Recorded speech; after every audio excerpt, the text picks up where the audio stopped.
आज मेरा टॉपिक है ट्यूबरक्लोसिस पे, जिसको हम आम जबान में टीबी कहते हैं। टीबी एक ऐसा मर्ज है जो कि एक कीड़े से होता है, बैक्टीरिया से फैलता है। और ये जो बैक्टीरिया होता है उसका नाम माइकोबैक्टीरियम ट्यूबरक्लोसिस है। ये ज्यादातर आपके फेफड़ों को असर करता है, अफेक्ट करता है, लेकिन जरूरी नहीं कि सिर्फ फेफड़ों तक महदूद रहे।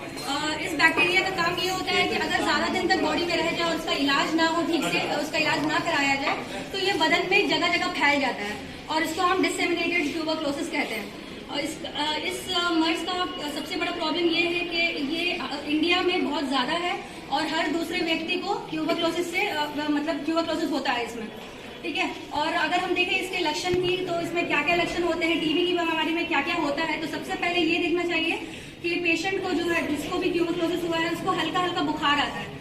और ये बुखार सिर्फ शाम के टाइम में ही आता है और ये बुखार बहुत हल्का होता है।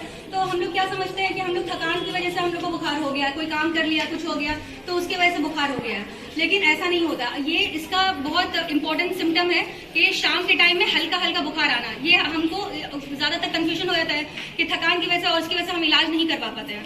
और दूसरा है कि बहुत कमजोरी होती है, बहुत सुस्तीपन होता है और भूख बिल्कुल भी नहीं लगती है। और भूख नहीं लगने की वजह से क्या होता है, धीरे धीरे हमारा वजन कम होता जाता है।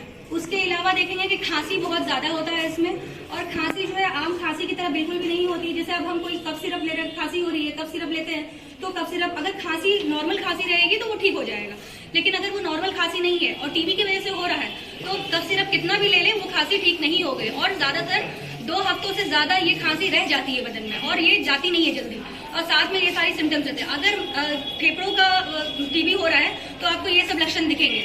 और इसके अलावा फेफड़ों के अलावा बदन में अलग अलग जगह में टीबी होता है। और इसमें देखेंगे कि अगर गिल्ठी वगैरह जो है बड़ा हो जाता है, उसमें आके आपको जैसे बगल की गिल्ठियां हैं, पाँव में गिल्ठियां, वो सब आपको बहुत नुमाया तौर पे दिखेंगी, अच्छे से दिखेंगी और आपको एहसास होगा कि कुछ बदन में अलग हो रहा है। और उसके अलावा अगर पेट का टीबी होता है, तो पेट के टीबी में होता है कि कभी कभी आपको क्या होता है, कॉन्स्टिपेशन, कब्जियत हो जाएगी, या फिर कब्जियत के अलावा किसी किसी को होता है कि पेट झड़ने की बीमारी शुरू हो जाती है। तो ये सारी चीजें आपको दूसरे पेट के टीबी जो होता है उसमें होगा।